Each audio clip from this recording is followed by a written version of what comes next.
हन्ति सिद्धे सूर्य उपाध्याय साधु सब। अर्थ के प्रकाशे मांगे लिख उपकारी है। जिनको स्वरूप जान रागते बहे जो भक्ति। काय को न माए स्तुति उचारी है। धन्य धन्य तिन्ने ही से काज सब आज भय। कर जोड़ बार बार वंदना हमारी है। मंगल कल्याण सुख ऐसो हम चाहते हैं। हो मेरी ऐसी दशा जैसी तुम धारी है। हो मेरी ऐसी दशा जैसी तुम धारी है। हो मेरी ऐसी दशा जैसी तुम धारी है। जय जिनेंद्र। हमारे YouTube चैनल जिनमार्ग में आपका स्वागत है। हमारा पद्म पुराण ग्रंथ चल रहा है। आप सब ध्यान से इसको सुनिए और स्वाध्याय का लाभ लीजिए। हे श्रेणिक, 7 ही वन अद्भुत है, उनके नाम सुनो। परिकर्णक, जनानंद, सुख सेव्य, समुच्चय, चारण प्रिय, निबोध, प्रमद। यह 7 ही वनों में ऊंचे ऊंचे वृक्ष स्त्री पुरुष क्रीड़ा करते, चारण मुनि ध्यान करते। अनेक खंड के महल और वहाँ नारंगी, बिचौरा, नारियल, छुआरा, ताड़ वृक्ष इत्यादि अनेक वृक्ष पुष्पों के गुच्छों सहित भ्रमर गूंज रहे हैं। लताएं मंद मंद पवन से हिल रही हैं। युगल मोर विचरण करते हैं। उस वन की विभूति मनोहर कुएं, सहस्र दल कमल और सरोवर में मंद मंद पवन से लहरें उठ रही हैं। मानो सरोवर नृत्य ही करता है। कोयल बोलती है, बहुत कहने से क्या।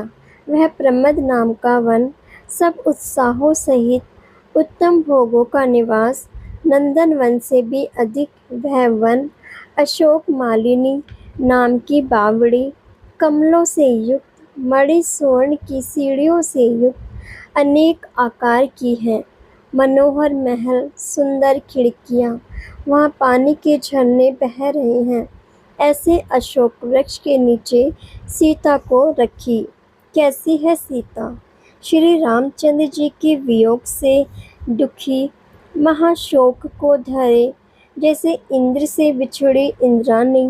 रावण की आज्ञा से अनेक विद्याधारियाँ खड़ी हुई रही। अनेक प्रकार के वस्त्राभूषण, सुगंधित पदार्थ हाथों में लिए, अनेक प्रकार की चेष्टा कर सीता को प्रसन्न करना चाहती हैं। दिव्य गीत, दिव्य नृत्य, दिव्य बाजे, अमृत समान दिव्य वचनों से सीता को हर्षित करना चाहती हैं। परंतु सीता कहाँ हर्षित होए। जिसे मोक्ष लक्ष्मी को अभव्य जी प्राप्त नहीं कर सकते, वैसे रावण की द्वितीय सीता को प्रसन्न नहीं कर सकी। बार बार रावण द्वितीयों को भेजता है। काम रूपी अग्नि से प्रज्वलित ज्वालाओं से व्याकुल महाउन्मत्त की तरह अनेक प्रकार से अनुराग के वचन सीता को कहलवाता है, परंतु सीता कुछ जवाब नहीं देती। दूतियाँ जाकर रावण से कहती हैं, हे देव, सीता तो आहार पानी सब त्याग करके बैठी हैं, आपको कैसे चाहेगी। वह किसी से बात नहीं करती, हमारी तरफ देखती भी नहीं है। अमृत समान अनेक स्वाद युक्त भोजन, दूध आदि रस व्यंजन उसके सामने रखते हैं, परंतु वह सामने भी नहीं देखती, स्पर्श भी नहीं करते। खाने की तो कहाँ बात। द्युति की यह बात सुनकर रावण महादुखी होकर आत्म ध्यान रूपी चिंता के सागर में डूबा। कभी जोर जोर से श्वास लेता है, कभी गाता है, बोलता है, बकता है। काम रूपी अग्नि से जला हुआ हृदय उसका सोच समझकर अपना शरीर भूमि में डाल देता है, फिर उठता है, शून्य सा हो जाता है, बिना विचारे उठकर चलता है, वापस आता है। जैसे हाथी अपनी सूंड पृथ्वी पर गिराता है, वैसे ही रावण अपने हाथ पृथ्वी पर पटकता है। सीता को बार बार याद करता, आँखों से आंसू डालता, कभी सीता सीता कहकर बुलाता है, कभी हुंकार करता है, कभी चुप होता, कभी वृथा बकवास करता, कभी नीचा मुख कर नखों से धरती कुचरता, कभी अपने हाथ हृदय पर लगाता, कभी भुजाएं ऊंची करता, कभी सेज पर पड़ता, कभी उठकर बैठता, कभी कमल को हृदय पर लगाता, कभी दूर फेंकता, कभी श्रृंगार काव्य पढ़ता, कभी आकाश को देखता, कभी हाथों से हाथ मसलता, कभी पैर से पृथ्वी कुचलता, कभी कह कहकर शब्द करता, कभी अपने बाल बिखेरता, कभी बांधता, कभी जम्हाई लेता, कभी मुख पर कपड़ा डालता, कभी सब कपड़े पहनता, कभी सीता के चित्र बनाता, कभी आंखों में आंसुओं सहित दीन होकर हाहाकार करता।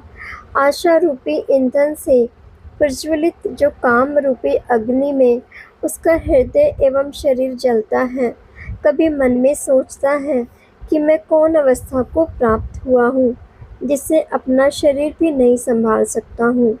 मैंने अनेक गढ़ और सागर के बीच में बैठे बैठे बड़े बड़े विद्याधरों को हजारों बार युद्ध में जीते और लोक में प्रसिद्ध इंद्र नाम का विद्याधर उसको जीता। अब मैं मोह से उन्मत्त होकर, प्रमाद के वश होकर विपरीत क्रिया कर रहा हूँ। गौतम स्वामी राजा शृंग से कहते हैं, हे राजन, रावण तो काम के वश हुआ और विभीषण महाबुद्धिमान, मंत्रणा में निपुण, सब मंत्रियों को इकट्ठा कर मंत्रणा की। कैसा है विभीषण? रावण के राज्य का भार उसके ऊपर आया है। रावण का विभीषण के समान कोई हित नहीं। विभीषण को रावण के हित की चिंता है। तब सब मंत्रियों से कहा, है मंत्रीगणों, राजा की तो यह दशा और अपने को क्या कर्तव्य है, सो कहो। तब विभीषण के वचन सुन संनिमति मंत्री कहता है, हम क्या कहें, सब काम बिगड़ा। रावण की दाहिनी भुजा जो खरदूषण था वह मरा, और विरादित क्या जो श्याल से सिंह बन गया है। लक्ष्मण के युद्ध में सहायता की थी और वानर वंशी तो जोर से वश कर रहे हैं। इनका आकार तो कुछ और ही हो रहा है और इनके मन में कुछ और ही है।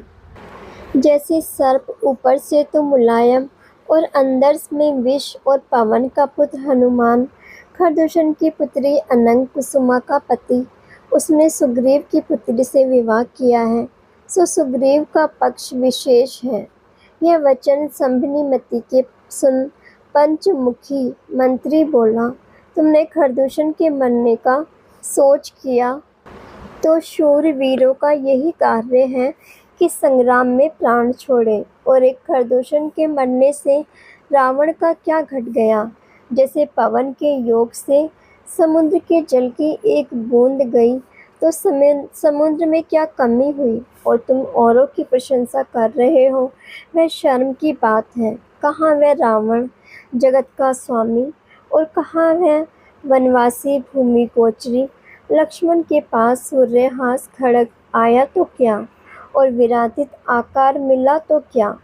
तब साहसमती मंत्री ने कहा, बिना प्रयोजन की बातें क्यों करते हो, जिसमें स्वामी का हित हो वह करना। दूसरा छोटा है, हम बड़े हैं, ये विचार बुद्धिमानों का नहीं। समय पाकर एक अग्नि की चिंगारी संपूर्ण पृथ्वी को जलाती है। जैसे अश्वग्रीव के महासेना थी, वह पृथ्वी पर प्रसिद्ध था, तो भी छोटे से त्रिपुर ने रण में मार दिया। इसलिए अन्य बातें छोड़ लंका की रक्षा का यत्न करो, जिससे कोई प्रवेश न कर सके। महामायामयी भयानक यंत्र सब दिशा में फैलाओ, जिससे नगर में परचक्र का मनुष्य कोई भी नहीं आ सके, और प्रजा को धैर्य बंधाओ। रक्षा करने का उपाय करो, जिससे रावण सुख को प्राप्त हो। मधुर वाणी से अनेक प्रकार की वस्तुओं को भेंट कर सीता को प्रसन्न करो। जैसे दूध पिलाकर नागिनी को प्रसन्न करते हैं, वानरवंशी योद्धाओं को नगर के बाहर चौकीदारी पर बैठाओ, ताकि पर चक्र का योद्धा कोई आ नहीं सके, और यहाँ की सूचनाएं पर चक्र में नहीं जा सके। इस प्रकार गढ़ का यत्न करे तो कौन जान सकता है कि सीता किसने हरी और कहाँ है। सीता के बिना राम निश्चय से मर जाएंगे। जिसकी रानी हरी गई वह कैसे जिए। राम मरे तब अकेले लक्ष्मण क्या करेंगे, अथवा राम के शोक से लक्ष्मण अवश्य ही मरेंगे, जिएंगे नहीं। जैसे दीपक के बुझने से प्रकाश नहीं रहता और ये दोनों भाई मर गए, तब अपराधी वह विराजित क्या करेगा। और सुग्रीव का रूप बनाकर विद्याधर उसके घर में आया है, तो वह रावण को छोड़ सुग्रीव का दुख कौन दूर करेगा। मायामयी जादू से बने यंत्र की रखवाली सुग्रीव को सौंपे, जिससे वह प्रसन्न होगा और रावण इसके शत्रु का नाश करेगा।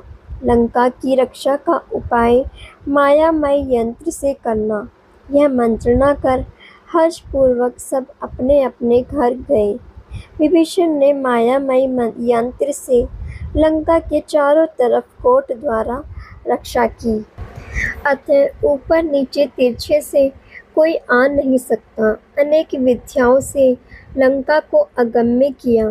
गौतम गणधर कहते हैं, हे श्रेणिक, संसारी जीव सभी ही लौकिक कार्य में लीन है, व्याकुल चित्त है, और जो आकुलता से रहित निर्मल मन वाले हैं, उनको जिन वचन के अभ्यास को छोड़ और कुछ नहीं करना चाहिए। और जो जिनेंद्र भगवान ने कहा है वह पुरुषार्थ के बिना सिद्ध नहीं।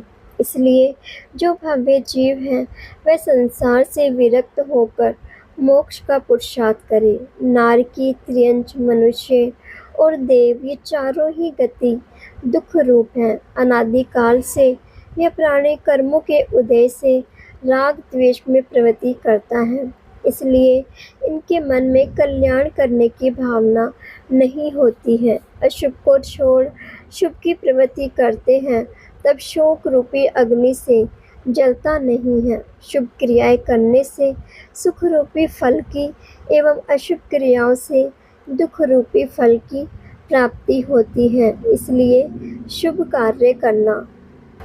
लंका में मायामयी कोट का वर्णन करने वाला 46वां पर्व पूर्ण हुआ।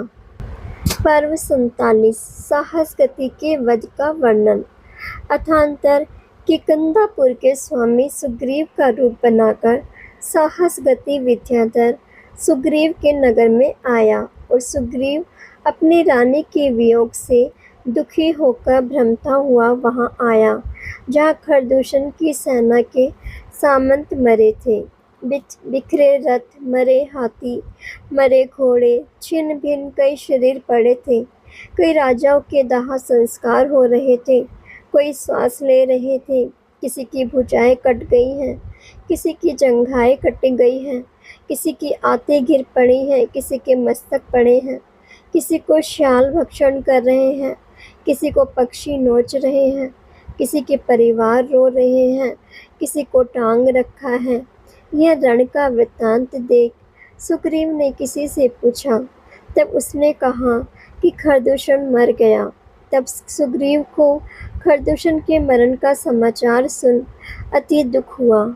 मन में सोचने लगा, बड़ा अनर्थ हुआ। वह महाबलवान था, उससे मेरा दुख दूर होता। मैं पुण्यहीन, अब मेरा दुख कैसे शांत होगा।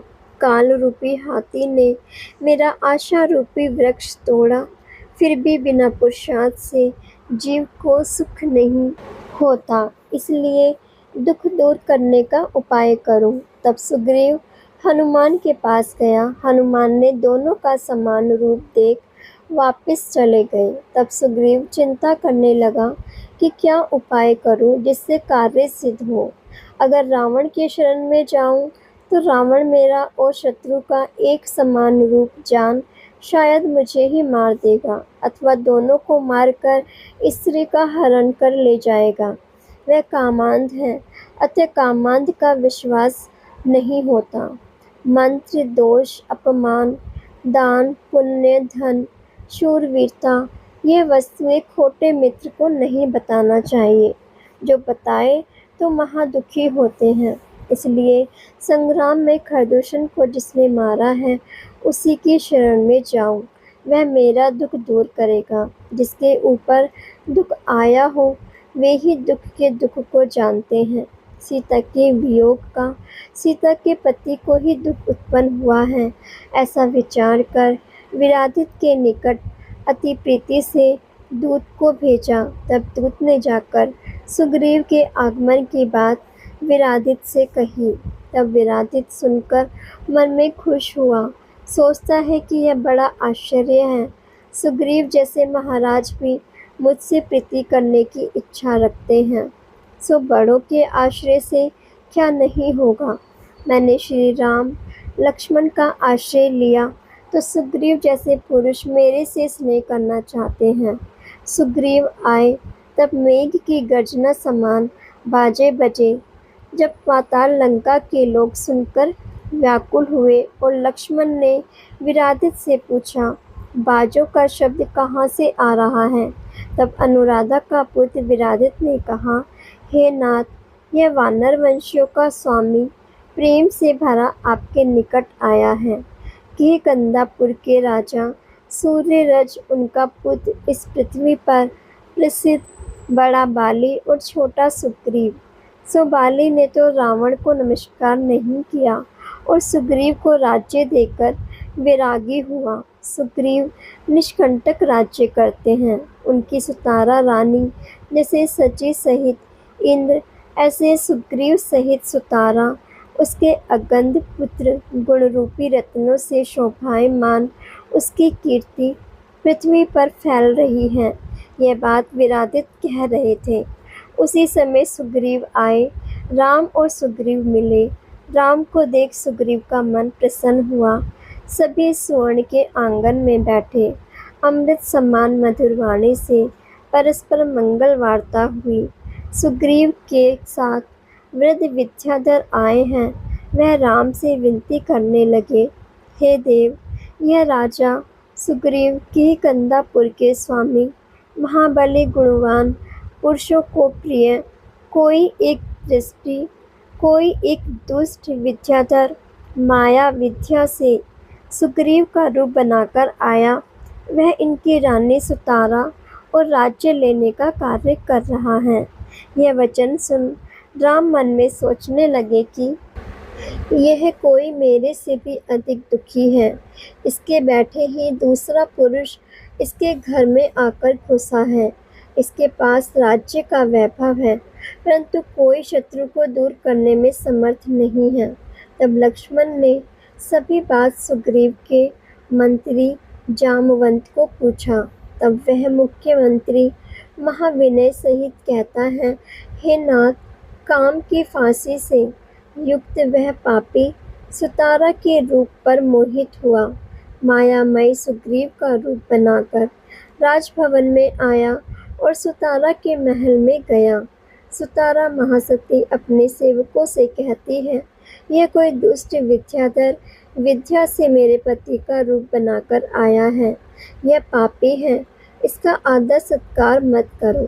यह पापी निडर होकर सुग्रीव के सिंहासन पर बैठ गया। उसी समय सुग्रीव भी आए और अपने लोगों को चिंतावान देख विचार करते हैं कि मेरे घर में क्यों विषाद है। सभी लोग उदास मन से जगह जगह क्यों खड़े हो रहे हैं। अब हम जगत के सभी जीव सुखी हो, इसी मंगल भावना के साथ यही विराम लेते हैं। कल हम इससे आगे का स्वाध्याय करेंगे। इसे आगे सुनने के लिए चैनल को सब्सक्राइब करें, लाइक करें और शेयर करें। जय जिनेन्द्र।